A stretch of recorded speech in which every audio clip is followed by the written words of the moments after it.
오늘 하나님께서 우리에게 주시는 말씀은 구약성경 전도서 9장 10절 한 절 말씀입니다.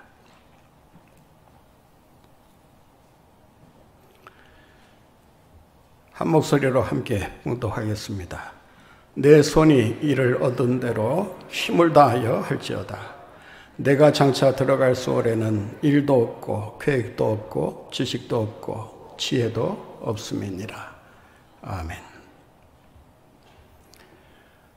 아무리 일을 하고 싶어도 할 수 있는 일이 없다면 어떻게 하시겠습니까?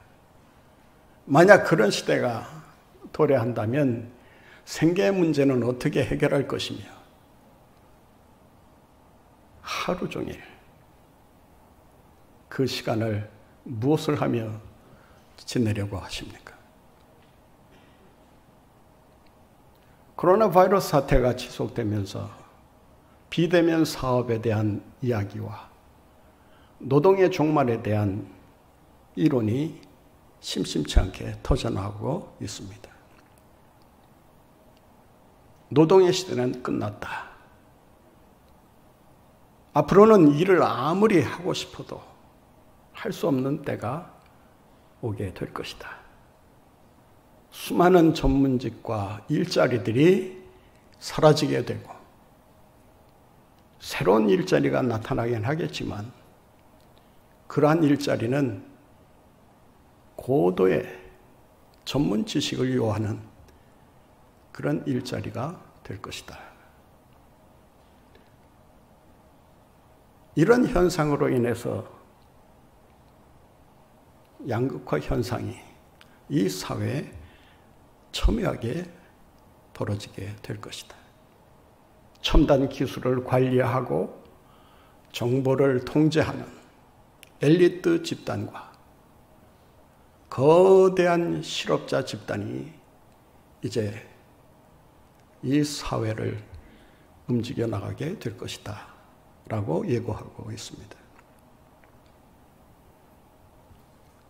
30년 전에 노동의 종말의 시대가 올 것이라고 내다본 제레미 리프킨이라는 경제학자가 있습니다. 첨단 기술의 발달과 그리고 혁신적인 경영과 그리고 정보화 사회가 앞으로 대량 해고의 시대를 열게 될 것이다.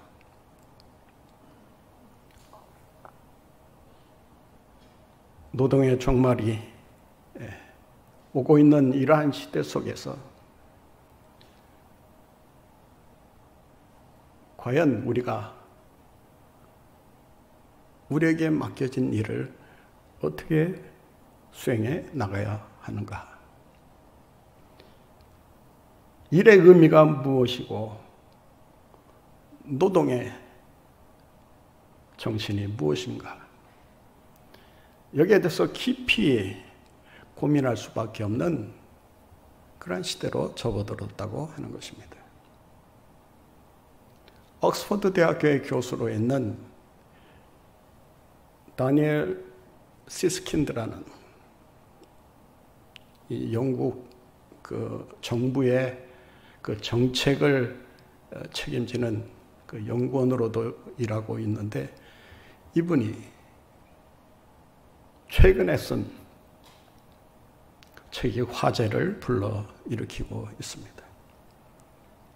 그 책의 제목이 A World Without Work, 일이 없는 세상.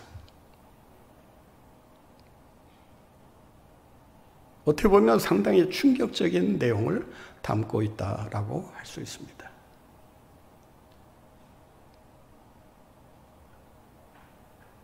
리프킨이 쓴 노동의 종말은 앞으로 이런 현상이 나타날 것이다 라고 하는 것을 이론적으로 설명하고 있다면 일이 없는 세상이라는 책은 일이 없는 세상 속에서 앞으로 현대인들이 어떻게 살아가게 될 것인가? 노동의 시대가 끝나고 있는 이러한 시점에서 일에 대한 개념을 어떻게 정리해야 될 것인가? 거기에 대한 대안은 무엇인가를 제시하고 있습니다. 대선 후보들의 필독서로 알려져 있을 만큼 지도자라면 누구나가 반드시 읽어야 할 그런 책으로 각광을 받고 있습니다. 저는 노동의 종말이 머지않아 임하게 될 것이라는 것을 1980년대 초에 경험한 적이 있습니다. 제가 섬기고 있던 동신교회 선임 장로였던 이봉수 장로님이 계셨습니다. 이분이 대한모방을 설립하면서 이 나라의 이 모방업계를 선도했던 분입니다. 이분의 초청으로 그 공장을 2번 방문했던 적이 있습니다. 그런데 2번 방문하면서 1년 사이에 대한모방이 놀랍게 변신하는 것을 보았습니다. 처음 갔을 때는 수천 명의 노동자가, 종업원들이 기계에 붙어서 실을 짜고 옷감을 만드는 그런 일을 하고 있었습니다. 1년 후에 종업원 중심의 방식이 기계 중심의 방식으로 바뀌면서 자동화 되는 것을 보았습니다. 동아실크라는 이름으로 새롭게 시작할 때 그때 개업 예배를 드린 적이 있습니다. 그때 공장을 방문하면서 1년 전에 가졌던 그 대한모방에 대한 생각이 180도 바뀌는 것을 경험했습니다. 그래도 종업원들이 어느 정도는 있을 것으로 기대하고 공장문을 들었었는데 사람이라고 하는 한 사람도 발견할 수가 없었습니다. 기계 돌아가는 소리가 들려올 뿐 그 기계를 책임지는 기술자 외에, 전문가 외에 일하는 사람이 한 사람도 없었다는 것입니다. 저는 그 공장에서 느끼는 적막감이 지금 와서 생각해 보면 이렇게 바뀔 수 있구나. 충격이라면 충격인 그런 경험의 현장이었다고 생각합니다. 유발 하랄이라는 가장 인기 있는 작가가 얼마 전에 한 이야기입니다. 노동의 종말 시대에 앞으로 새롭게 만들어질 계층이 있는데 그 계층의 이름이 쓸모없는 계층이다. 아무 쓸데가 없어서 쓸모없는 것이 아니라 일을 하고 싶어도 일을 할 수 없는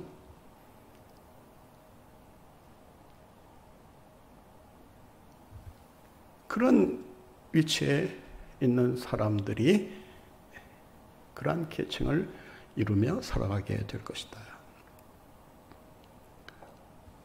이러한 시대 속에서 과연 일이란 무엇인가? 왜 일을 해야 되는가? 라는 근본적인 질문을 던지지 않을 수가 없다는 것입니다. 왜 일해야 되는가? 일을 통해서 이 세계라는 수레바퀴가 돌아가고 있기 때문이라는 것입니다. 만약 우리가 처해 있는 상황에서 맡은 일을 중단해 버린다면 과연 어떠한 일이 일어나게 될 것인가?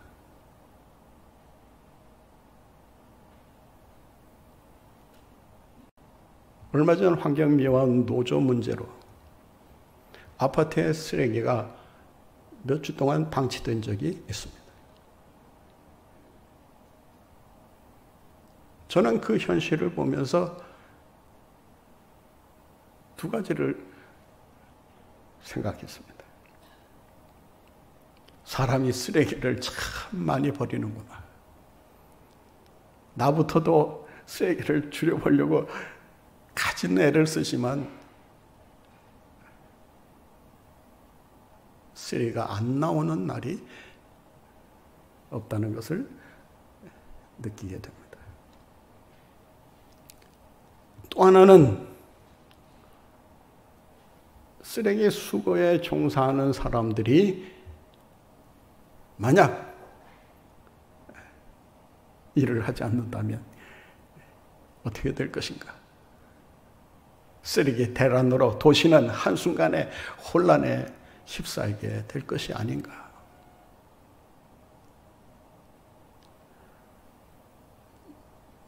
노조가 가장 잘 써먹는 수법이 하나 있습니다. 태업과 파업이라는 것입니다. 일을 하지 않는다면 회사가 무너지는 것은 순식간입니다. 가정일도 마찬가지 아니겠습니까? 요즘 여성들이 다는 아니지만 이 코로나 바이러스 사태로 인해서 불평이 이만저만이 아니라고 합니다. 요즘 유행하는 말이 돌밥이라는 말인데 무슨 뜻인지 이해가 되십니까? 돌아서면 밥, 돌아서면 밥. 식구들이 직장을 나가지 않고 학교를 가지 않고 하루 종일 집안에 머물고 지내다 보니까 그 뒷시중을 드느라 말 그대로 쇠가 빠진다는 거예요.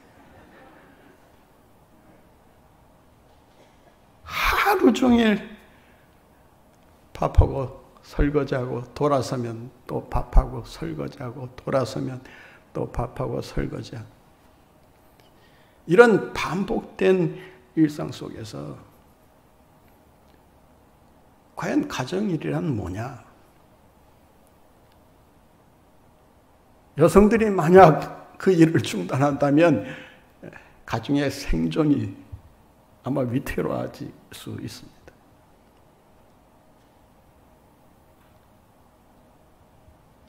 여성들이 힘들고 어렵지만 그 일을 함으로써 가족의 생명이 유지되고 관계가 보다 행복한 관계로 바뀌게 되는 것입니다. 여러분의 일이 여러분의 생각에는 아무리 대수롭지 않은 것이라 할지라도 그것이 가정을 움직이고 사회를 움직이고 세상을 움직인다는 사실을 기억하시고 일에 대한 자부심을 가지고 열심히 맡은 일에 헌신하시는 여러분들 모두가 되시기를 바랍니다. 왜 일을 해야 하는가? 사람은 일을 통해서 삶의 의미를 발견하기 때문입니다. 사람은 일생의 절반을 일하면서 살아갑니다.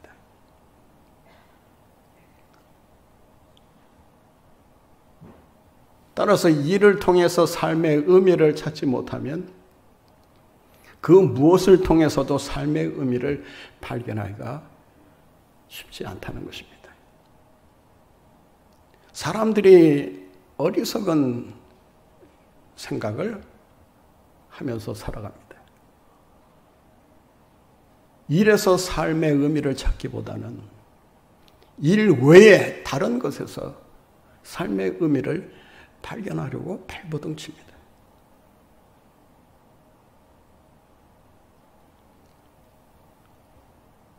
일에 대한 부정적인 생각이 가득 차 있기 때문에 일을 통해서 무슨 의미를 우리가 얻을 수 있겠는가라는 고정관념이 있다는 것입니다.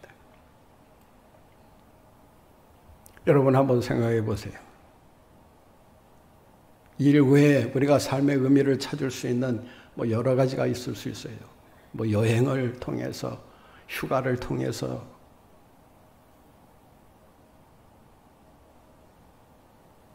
삶의 의미를 어느 정도는 발견할 수 있을지 모르지만 진정한 삶의 행복을 누릴 수가 없게 되는 것입니다. 프랑스의 철학자 가브리엘 마르셀이 이런 말을 한 적이 있습니다. 인간의 행복은 일을 통한 삶의 의미를 발견하는 데 있다.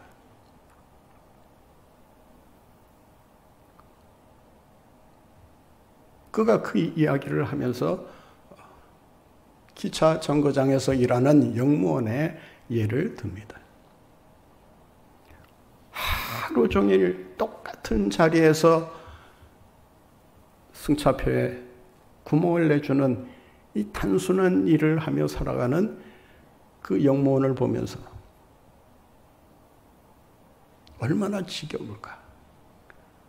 그 단순한 일이 그 사람에게 과연 어떠한 의미가 있을까?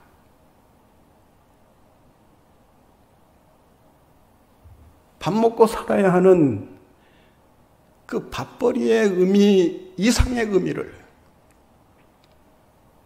과연 발견할 수 있을까? 그래서 그 영무원에게 찾아가서 물었다고 합니다. 당신은 지금 당신이 평생 한 자리에서 똑같은 일을 반복하며 하고 있는 그 일에 대해 어떤 생각을 하고 계십니까? 삶의 의미가 무엇입니까? 그러자 이 영무원이 기다렸다는 듯이 이렇게 말을 했다고 합니다.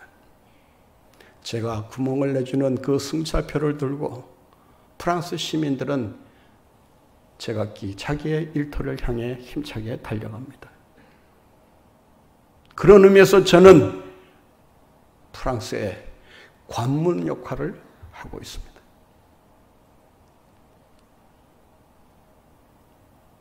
이 대답을 듣고 이 가브리엘이 마르셀이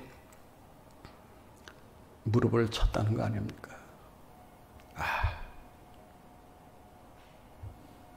이를 통한 삶의 의미를 발견하고 산다는 것이 얼마나 행복한 일인가. 여러분에게 맡겨진 일이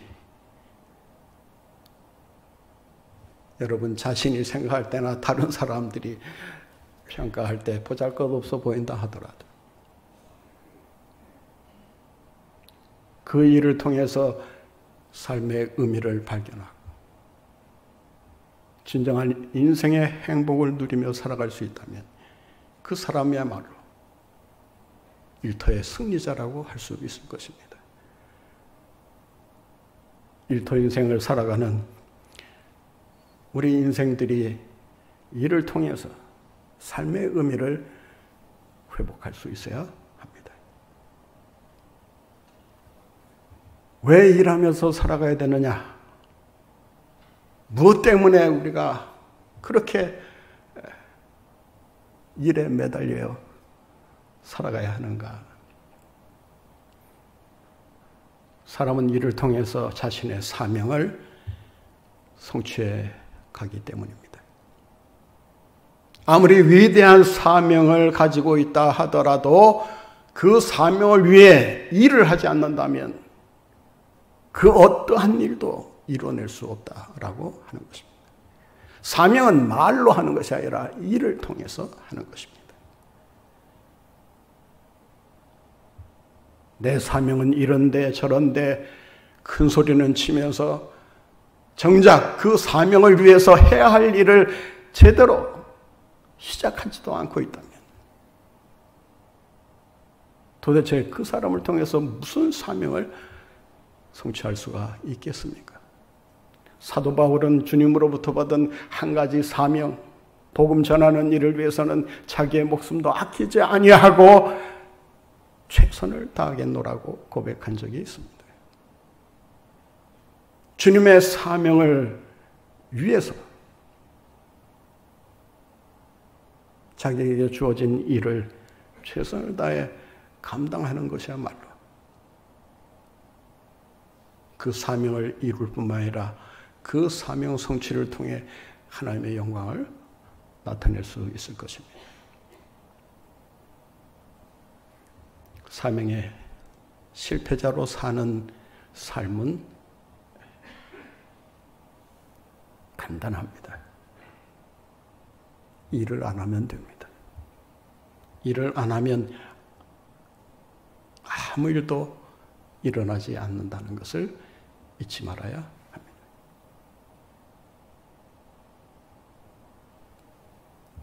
그렇다면 우리가 어떻게 해야 일터의 승리자로 살아갈 수 있을까요? 그 일터의 주인이 하나님이시라는 사실을 기억할 수 있어야 합니다. 하나님은 주님의 일만이 아니라 세상의 일 또한 그 일의 주인이 되신다는 사실을 우리는 명심해야 합니다. 대부분 주님은 주님의 일에만 관심이 있지 세상 일에는 별로 관심이 없을 것이다 라는 잘못된 생각을 바꿔야 합니다.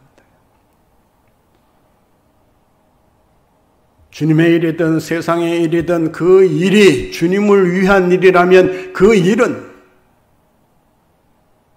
주님이 기뻐하시는 일이요. 또 그 일을 통해 주님의 영광을 드러내게 되실 것입니다.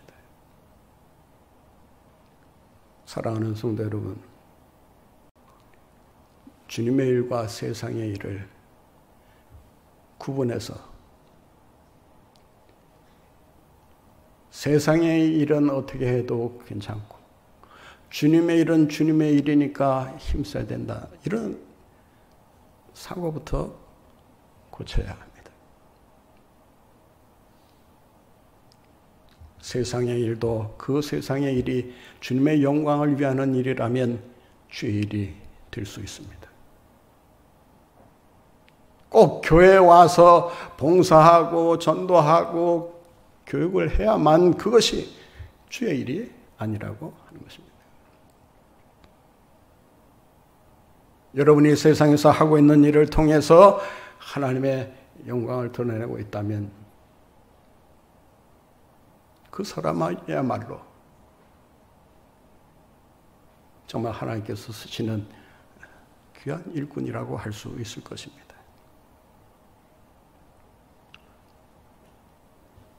드럭스토어라고 하는 새로운 개념의 이 마트를 설립한 사람이 있습니다. 잭 에카드라고 하는 이 창업자인데 이분이 그 약국과 이 편의점을 결합시키면 어떤 기업이 만들어질까? 기도하는 중에 그 아이디어를 얻게 됩니다.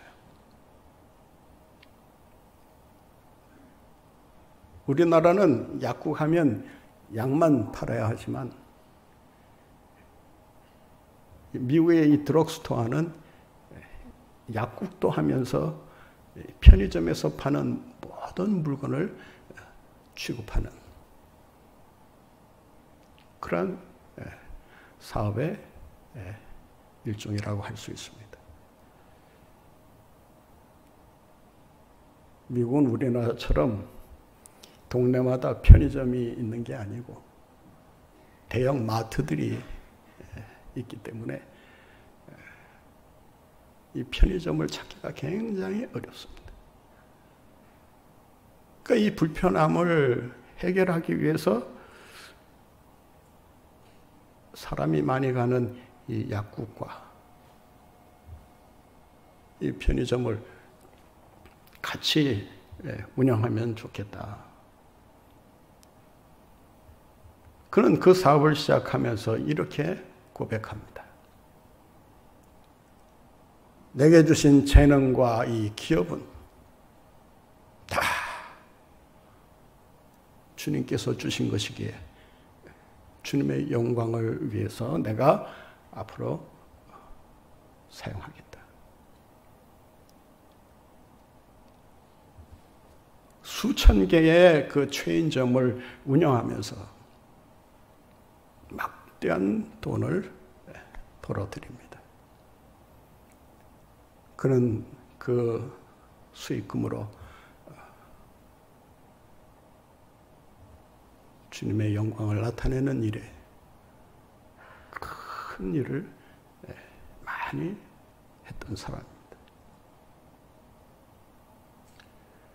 주님의 영광을 위하며 자기의 사업을 이루어갔을 때 하나님은 그 사업을 더욱 번창하게 하시고 더 축복하면서 더 큰 일을 감당하도록 해 주신 것입니다.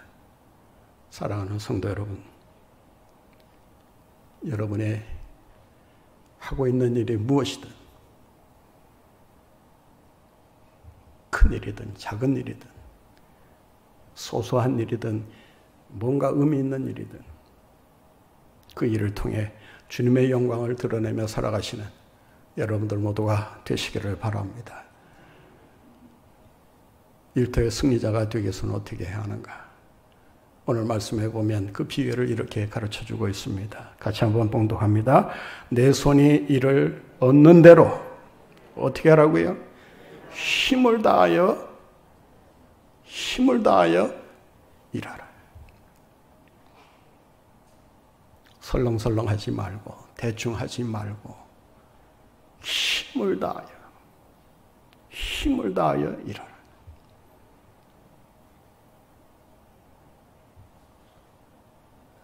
자신의 모든 에너지와 가용할 수 있는 모든 자원을 총동원하라고 하는 말입니다.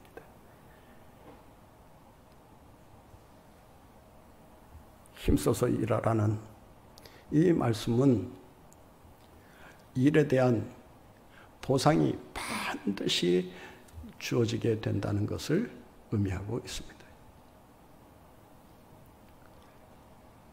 주님은 심는 대로 거둔다고 말씀하시면서 우리가 일한 것에 대한 보상을 반드시 책임지고 해주시겠다고 약속하고 계십니다. 요한계시록 14장에 보면 우리가 이 세상에서의 수고를 그치고 쉴 때가 오는데 그 쉴 때는 그냥 무작정 쉬기만 하는 것이 아니라 저가 한 일이 따른다라고 말씀합니다.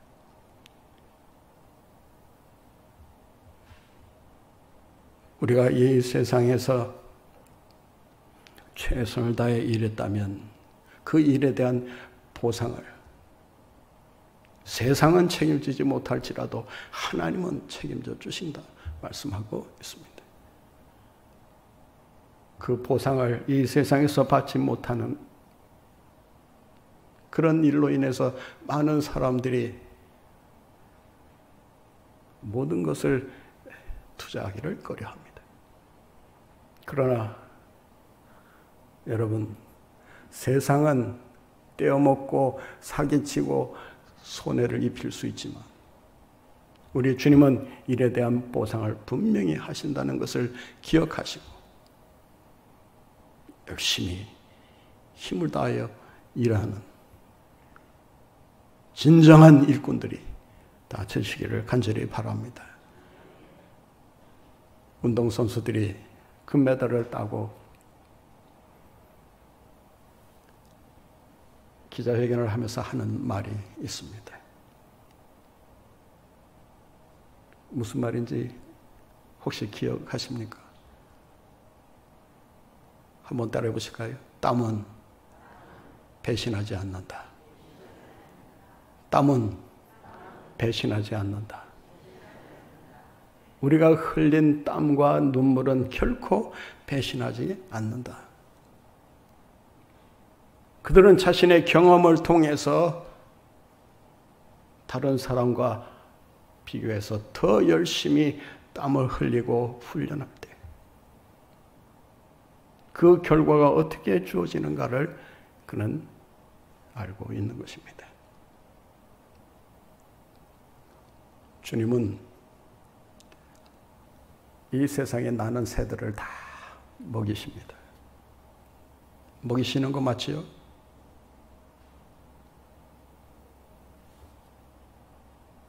여러분들이 새들이 행여나 굶지 않을까 해서 매일 먹이 챙겨주시는 분 계십니까?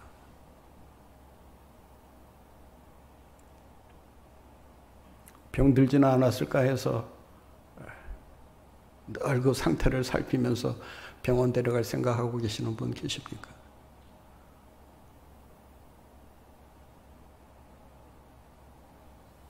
하나님이 새들을 먹이시는 것은 맞습니다. 그런데 그 먹이를 둥지에는 넣어주지 않는다라고 하는 것입니다.